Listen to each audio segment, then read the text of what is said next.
Yeah, sure thing, Mark. I suppose a sigh of relief when that vote was unanimous. Just your reaction to the PUs jumping on board with the Silver Lake deal. Oh, we're obviously delighted, Ollie, and it's a fantastic day for rugby. We believe it's a really strong signal to not only New Zealand rugby but the entire country and to the world around rugby that we're looking to continue working on this project. Been given a really strong mandate from people that obviously care deeply about the game and have looked at this proposal carefully over the last 6 to 9 months and all the work we've been doing on it. So really pleased for our team as well. Nicki, Richard Thomas is around somewhere who's led a huge amount of work on this, so delighted for them because they've poured their hearts into it. So all around, a really strong day. From what we're hearing from some of our provincial delegates, their board meetings and the mandate they were given to come here with is being strongly unanimous as well. So it's giving us a strong signal that right through the game there's a good level of support. So it makes us feel good and pleased with the amount of work that's gone and pleased with how thorough it's been, and it's just a moment to reflect really proudly and take a step back for a moment and maybe celebrate a little bit later on. Brent, I suppose it should come as almost no surprise given this money, this investment will directly help the grassroots game, won't it? Yes, absolutely. I mean, it's a lot of money, $388 million. It's sort of undreamed of, really, in sport in New Zealand. I'm very proud of our provincial unions for voting unanimously for this project. It really sends a message about the importance of the community game. We need a lot of work to be done around that teenage space, women, Pacifica, Maori, a lot of clubs. It's endless, really. So I'm very proud of it, and I congratulate my two colleagues here, plus Richard Thomas and the management team, and others who have helped to bring it to a resolution. The consultation's been huge. Brent, you mentioned unanimity. Who's the message strongest to? I guess is it the players that you're hoping to hear the message loudest? Yes, I think so. I've expressed publicly disappointment at the fact that the players haven't come along. Players Association, rather than the players, have not come on board and given their approval. They'll be back into bargaining next week with our management team and the Players Association, and I would hope that the message that was sent today would be understood, because they're all part of our team and we want them as part of our team, and it's critical. But it's very clear that this is a deal that must proceed. Your tone in particular over the last 24 hours maybe has taken a stronger stance against the players. Was it a case that you've just lost a bit of patience? No, even though patience isn't a virtue of mine, no, it was to send a strong message, because I had the strong feedback from our provincial unions that they strongly supported the deal, and so that needed to be conveyed and conveyed publicly. We had a meeting on Zoom last Thursday night where the players presented a counter proposal. We've replied to that, and I hope that we are sending a strong message. Is there a deadline for that resolution with the Players Association? No, there's not a deadline. We'll work through. Silver Lake have advised us that they'll be patient as we go through the process. We would hope to be able to reach a resolution with the Players Association, but we have some time to be able to work that through. And will there be any financial implications because of the delay in that? No. So we haven't got a set time frame down yet to meet again with the players. We've agreed, both parties have agreed to for New Zealand Rugby to get through today. We'll be in touch at some stage in the next couple of weeks to set out how that next phase might look like. So I'm sure we'll be letting you all know when that time comes closer, but at this stage there's no set time frame. Brent, Barry Guy from RNZ. I'm unsure of what the process was going to be, but you threw the vote open to a vocal vote. Were you confident? Did you know that you were going to get the widespread support that you did? Yes, I was confident. We'd had a letter from the Heartland unions to say that they would all be voting in support, and all of the Bunnings NPC unions indicated they were support, so I was confident enough to go by vote. Had there been one objection, we would have been required to go by ballot. There was none, so I think it was strong that the vote was by voice. the working association with the players, has been pretty good. Are they being greedy? I'm not going to use those words. I think it comes down to how the money is spent. So, in our view, that the need in the game is for those clubs and communities, teenagers, etc., that I mentioned before. Out of this process, the professional players will be getting pay rises. So there's no issue around the money that we would be offering the Players Association in terms of increase. There are issues around the percentages, as has been published in the past couple of days. But for us, the build-up of the legacy fund, the critical area it has to go to is into that community game, because we want to make sure that we get a return on that investment. I think just one build Brent's point there is we believe there's enough opportunity in this deal and the way we've structured it and all the modelling we've done that everyone in the game can benefit, and we're taking a whole of game approach to the way this all works and hangs together. And a lot of it is, interdependent when you look at the way we've structured our modelling and shared that very openly. So we're convinced that this can benefit everyone in the game, and it's an opportunity for real reset, so we can make those investment choices that our team has talked to bring those alive. So no one needs to go backwards here as part of the work we're doing at all. In fact, we only see strong upside for everyone in the game. But what's happened in the last year, though, it's obviously critical that this goes through, because of COVID and the losses and the like. So you've obviously put that across. Yes, I think we've had a bargaining group that's been negotiating with the players for some time. We've been in mediation. There's still a way to go. It's part of the process. With the funding, will there be any Maori specific investment into Maori rugby? Yeah, absolutely. So as part of the short-term stakeholder investment, we have certainly identified the Maori Rugby Board as the, custodians of Maori rugby for us in New Zealand. We've certainly provided a number to them once this transaction goes through. So obviously, until that happens, there is no extra funding at the moment. And certainly there are, as we look at the Legacy Fund, we certainly see that is particularly important for all parts of the game, particularly Maori, Pacifica, women's rugby, some of the areas that we haven't had the capacity to invest in. So really exciting. And the Māori Board's spending a lot of time at the moment developing some of the work streams and strategy as to what flowing more revenue and investment into the game might look like for them. And so we've had really strong interaction with Farah and their board around some of those possibilities. And we've had really strong interaction and connection through the consultation phase as well, in terms of strong protections around tikanga, te ao Māori and those sort of areas. So I know Farah's been very open about that, and we've had independent support in terms of a report done on that as well. So it's been very, very important for us through the process. Do you think we might be able to see a few more games for the Māori All Blacks with this visit? Well, look, I think around our international schedules there's always competition for space, isn't there? So we're certainly hearing lots of different ideas around what the All Blacks schedule might be, Black Ferns, All Blacks and Māori All Blacks, and we just keep working on all those possibilities as we go. But yeah, we would love to obviously provide those opportunities. Mark, just back on players and the legacy fund. We understand an option was put forward by the association that money goes directly from the players' percentages at the moment to the community game directly, as opposed to the legacy fund. Is there a reason why that model wouldn't be preferred by the union?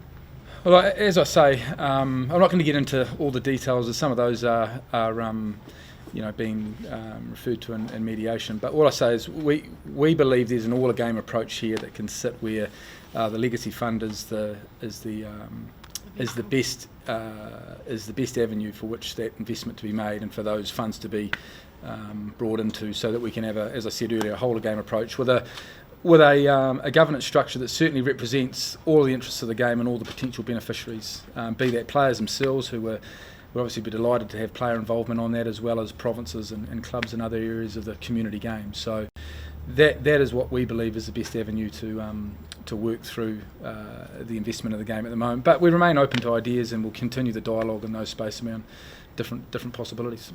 will those investment funds that you're giving to certain sectors, like women, Maori for example, will they be protected, or will they be the first to go like we saw during COVID?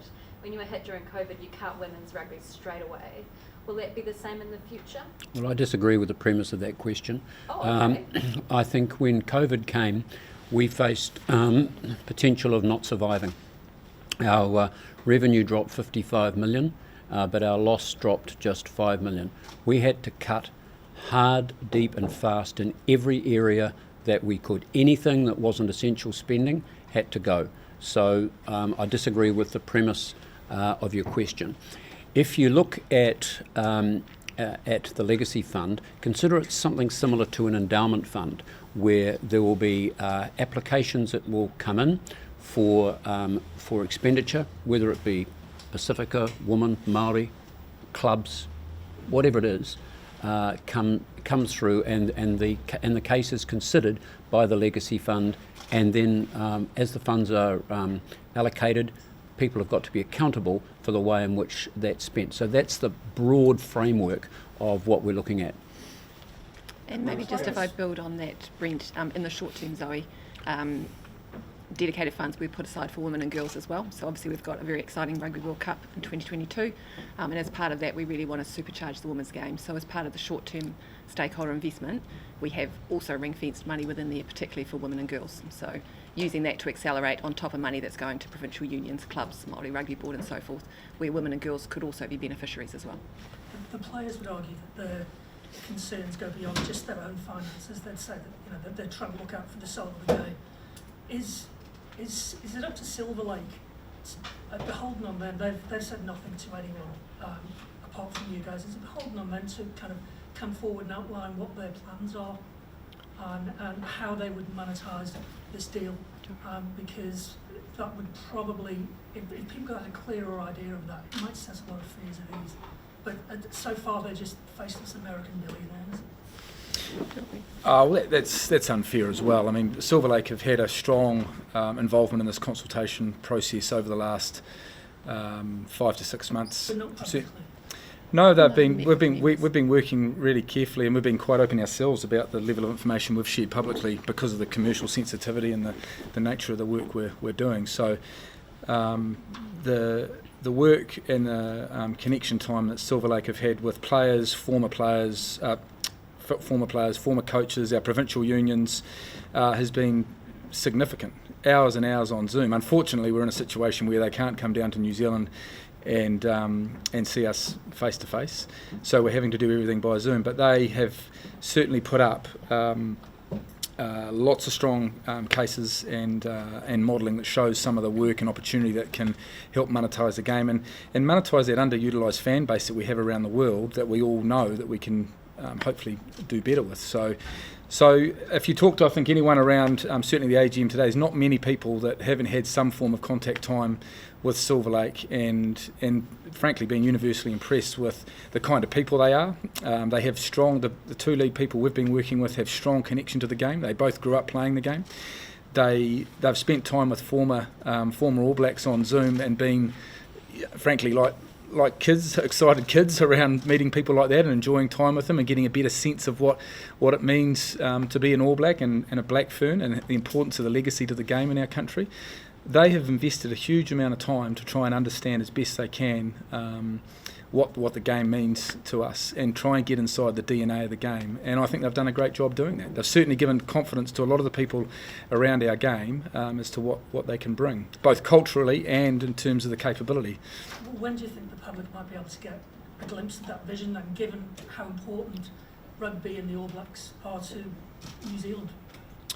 Oh, well, I don't know if we can put a time frame on when we can make people from Silver Lake available. I think it's more important. We've obviously got a process now to work through with the RPA, and that's where our main focus is going to be over the next little while. Where Silver Lake can be helpful in that, I'm certainly sure they will be prepared to be involved. But now it's very clear in terms of the next step. The exact timing of that's obviously not quite clear. And I think just the important on that, Mark, if I could. So for an investment or commercially to grow and the All Blacks to be seen more around the world, that's obviously what they want and you'd like also. So when could that be? You know, you talked about possibly more games with the All Blacks or whatever. I know we're in a global pandemic, but next year, could we see some significant movement? No, I think it's really important. We've never said there will be more games for the All Blacks, and it's something we've been clear with, certainly through the consultation phase at all levels, but I've heard the speculation in the media. Private equity investors, from what we are hearing coming into the game, be it CVC or Silver Lake, not want to have more and more and more rugby. It is simply a fallacy to suggest that is what their focus is on, and we've never supported that thesis either in terms of what it means for player welfare, which is our number one concern in the game for all of our participants right across the game. So to suggest that it's going to be more and more rugby and playing and travelling circuses and all this thing is just frankly ridiculous. They've got a thesis, I think, which is aligned with ours, is how do we create more premium content, stronger narratives around our competitions, which drive more revenue with the same or potentially less rugby. That is where ultimately we'd like to get to for the game. And some of the work going on internationally at the moment, if you look at what's happening with World Rugby and SANZAR, a lot of consideration has been given how we can utilise the July and the November windows together to build a stronger sense of what that might look like and be able to drive more value out of that. So to suggest it means more and more and more games for any of our players is simply not true. Nicki, I wonder if, in layman's terms, could you tell us what the financial outlook would be if this deal didn't go ahead for the union? Yeah, so we've talked about today our cash reserves, so it's sitting around 68 million. So that's sufficient, but it doesn't provide the impetus to fund all parts of the game. So from a professional sense, we probably could keep going for a period of time, but it doesn't see extra money going back into the community game, which is really why we're looking at some of these other alternatives to accelerate that investment. So we're okay.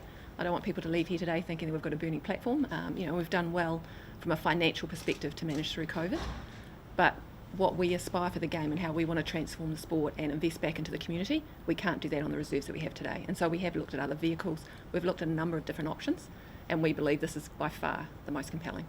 Just to add to that, the financial model for New Zealand Rugby up until now is 11 years of break-even or small loss and 1 year of profit, namely the Lions Tour. So that's unsustainable going forward. So we could amble along, but all of the things that you quite rightly ask us to do around expenditure, we can't do. So it's fundamentally what it comes down to. Essentially today, over 80% of what we spend goes into the professional game. So it's not a big dividend that's available to invest in the community game, in women's rugby, in Maori rugby, all the things that we would like to do. And so what this deal does, it's not just about the capital coming in, really important, it's actually about the capability. So partnering with someone who has that global expertise, because we think the value creation is coming from offshore. The Kiwis already pay a lot of money to be able to support our teams, which is fantastic, because it's part of our national identity. But actually we believe that revenue growth is offshore. Do you have any sort of plan B if the players do veto this investment? Could you look to fund expansion from debt, or are you working on any sort of alternative plan? No. The answer on debt is simply this. We don't actually have any assets other than our commercial rights. So as a director, I couldn't sign a substantial debt facility because A, I couldn't warrant that it could be repaid, and that's really the critical part.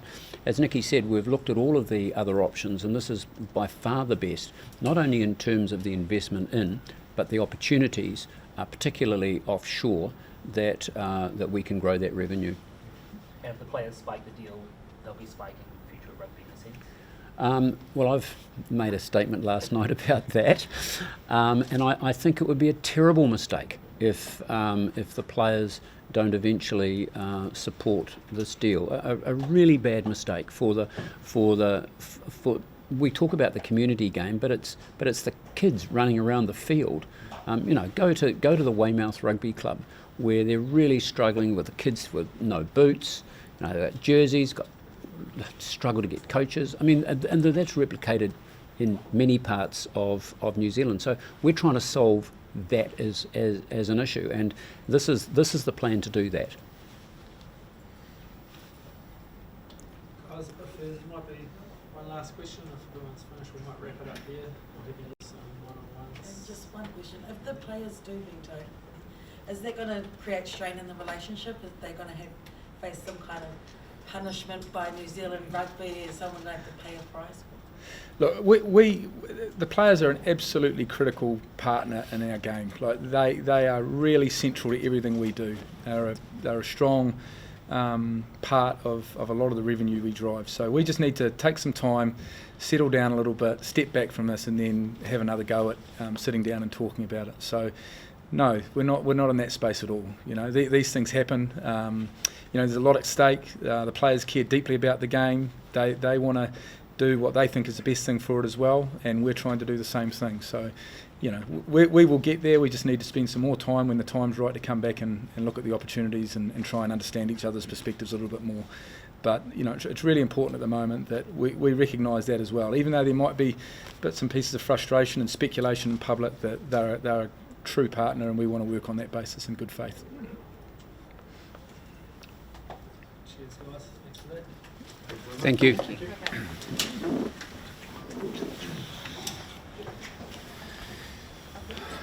you.